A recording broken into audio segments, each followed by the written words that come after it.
Well, hello, everybody, and where you at? This is number 6 team preview, 6 of 32, the Los Angeles Rams, and it's here on bet.NOLA.com, powered by the Dattitude Podcast. I am Jim Derry, and what's there not to like about the Los Angeles Rams?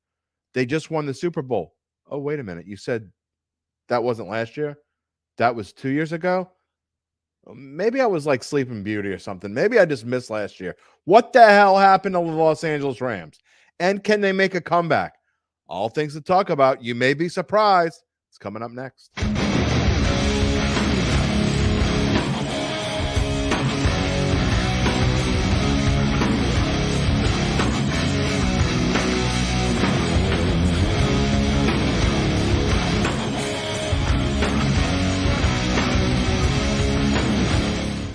Okay, so the Los Angeles Rams, they are not coming off the greatest season in team history.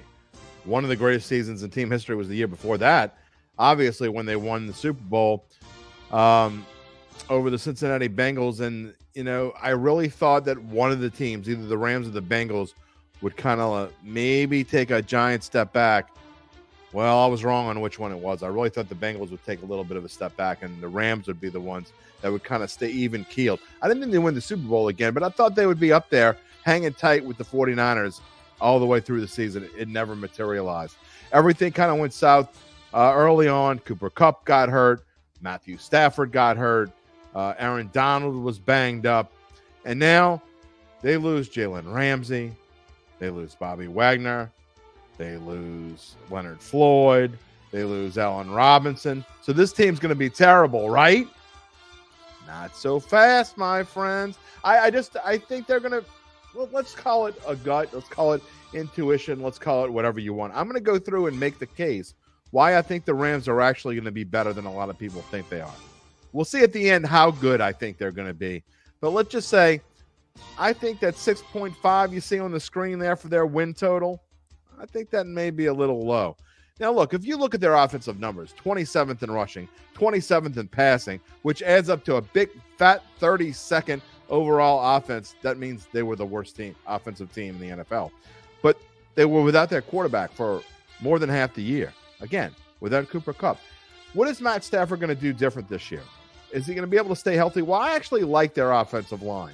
You know, you Coleman Shelton in their right guard and Havenstein on at right tackle. I like the tackle positions, and I like the fact that you see on your screen there that their first pick of their draft, Steve Avila, is going to play guard on the left side. And I like the pick. They needed to shore up the offensive line. They actually had quite a few picks that I think end up going to make in this team. They had a lot of picks. Even though they didn't have a first-round pick, they had 10 or 12, I think, overall throughout the draft. They had 2 or 3 fifth-round picks. I think they had 3 sixth-round picks to go with it, including a couple of compensatory picks. Again, losing everything they've lost, it's going to hurt them. But I tell you, where's my surprise?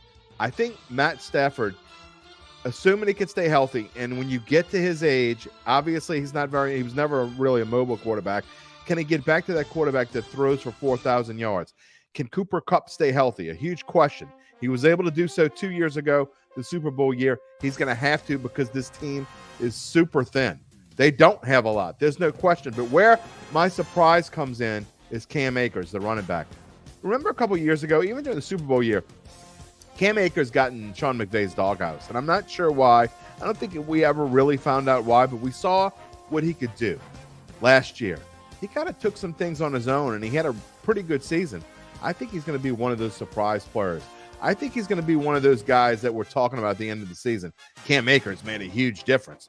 I think this running game is going to be much better than it was, and it's going to help Matt Stafford, and it's going to help maybe a mediocre wide receiver group that it also includes tight end Tyler Higbee, who's also getting a little bit long in the tooth, shall we say. On the defensive side of the ball, talking about long in the tooth, look, I don't care how long in the tooth he is. I don't care if his tooth touches the ground. Aaron Donald is still the man. And until he proves that he's no longer the man, somebody's going to have to knock him off that pedestal because I think he's a stud. And look, they got a linebacker, a guy that on the edge that's going to be able to force a lot of pressure also in the draft. Kobe Turner, this guy is massive. and he's going to make a big difference for defensive coordinator Raheem Morris. Speaking of Raheem Morris, he's going to get another shot at a head coaching job. I don't know if he can pull this more. You see that number down there, 19th. They were 19th in defense last year with all the problems that they had. If they can get that up, and I know you're saying they lost Ramsey, they lost Floyd, they lost Bobby Wagner, who's also getting older. I still think they can be pretty good. Surprise team, the Los Angeles Rams. We're going to go to the schedule, and we're going to see why I'm a little optimistic. Now, look, you look at the first 3 games, the first 4 out of 5, really. This team easily could be 1-4 after the October 8th game, but I think they're going to pull one of those out. I think they're going to give you a surprise win, maybe the opener at Seattle, maybe it's San Francisco that's still in turmoil early on. But let's say they go 2-3. They get through that early tough stretch, including a Monday night game at Cincinnati, 2-3. Then they got Arizona. That should be a win. Pittsburgh easily could be a win at home. At Dallas, at Green Bay.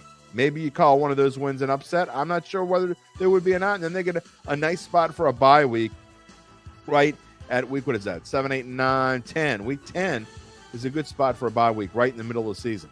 Come back. You got Seattle, a team they can beat, at Arizona, Cleveland, at Baltimore, Washington, the Saints on a Thursday night.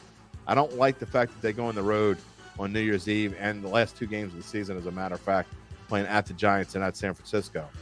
But all of that being said, I don't think that schedule's that tough. Hence, it is the 16th toughest schedule in the NFL, which means it's right smack dab in the middle.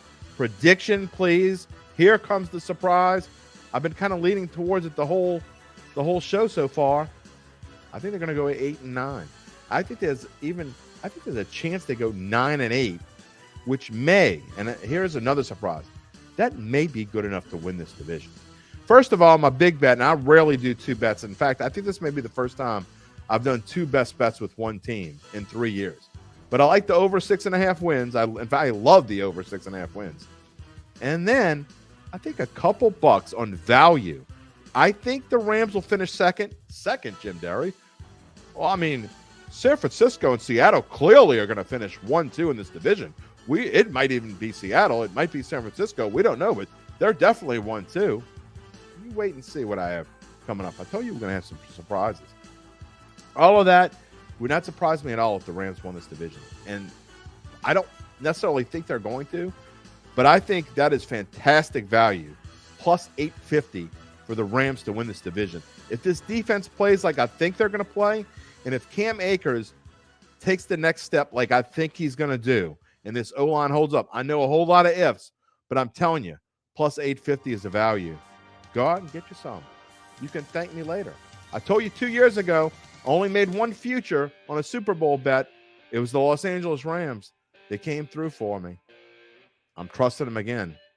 I love the over 6.5 and a couple bucks as I go for Clem. That means it's time to stop talking on the win the division. Tomorrow, it's the San Francisco 49ers. We'll see what we have in store for them. They are kind of a mess, aren't they? We'll find out tomorrow.